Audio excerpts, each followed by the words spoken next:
오늘 1월 27일 수요일 말씀 묵상은 누가복음 9장 18절부터 27절까지의 말씀입니다.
오늘 본문은 오병이어 사건 이후 예수님은 제자들에게 자신의 정체를 고난받는 그리스도로 밝히십니다.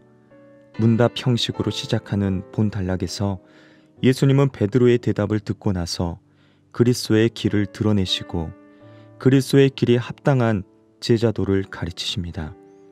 예수님이 계시하는 그리스도의 길은 예루살렘으로 향하는 길과 예루살렘에서 드러날 교훈과 사건의 바탕이 됩니다. 이제 너희는 나를 누구라 하느냐라는 제목으로 함께 은혜를 나누길 원합니다. 사랑 여러분, 제자도는 기독론과 불가분의 관계에 있습니다. 예수님의 제자다움을 결정하는 것은 그가 예수님을 어떻게 이해하고 있는지에 따라 달려 있습니다. 예수님의 제자들은 예수님을 어떻게 이해하며 따랐고 그들이 예수님에게서 기대하던 바와 예수님이 그들에게 기대하던 바는 어떠했습니까? 첫째는 반드시 죽어야 하는 메시아입니다.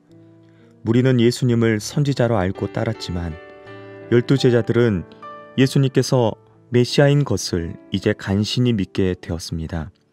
하지만 그들은 과연 예수님을 어떤 메시아로 알고 있는가? 예수님은 이제 예루살렘에서 기다리고 있는 자신의 순환과 죽음 그리고 그 이후에 있을 부활을 예고하십니다. 반드시 무엇을 해야 한다라는 조동사는 십자가 없는 메시아도 없고 십자가 없는 부활의 영광도 없고 하나님 나라도 우리의 구원도 없음을 보여줍니다. 이적과 기사를 행하는 갈릴리의 예수만으로는 죄에 빠져 저주의 죽음을 당해 마땅한 인류의 죄를 구원할 메시아가 될 수 없습니다.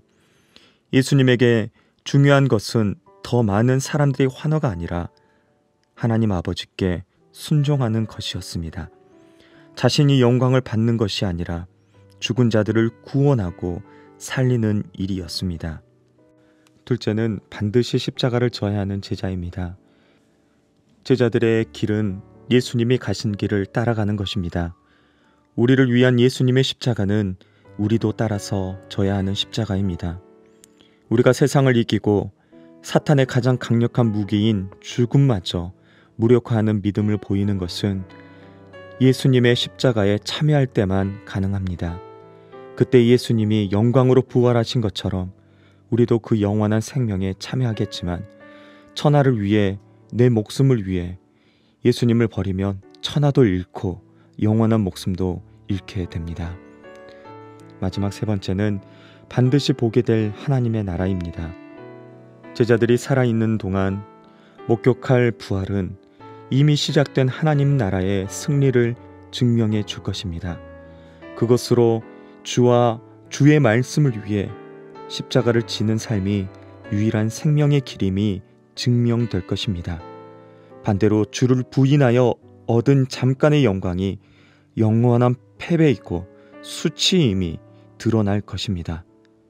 부활은 죽어야 살고 버려야 얻고 용서해야 용서를 받고 낮아져야 높아지는 것이 진리임을 확증해 줄 것입니다. 말씀을 맺습니다. 십자가는 선택이 아니라 필수입니다. 십자가 없이 우리를 구원할 수 없고 우리를 구원하지 못하는 예수는 메시아가 아닙니다. 메시아의 나라는 죄를 용서받고 하나님의 자녀가 된 자들의 나라이기 때문에 죽음을 두려워하지 않고 생명의 주를 선택하며 나아가는 우리 모두가 되기를 예수님의 이름으로 축복합니다.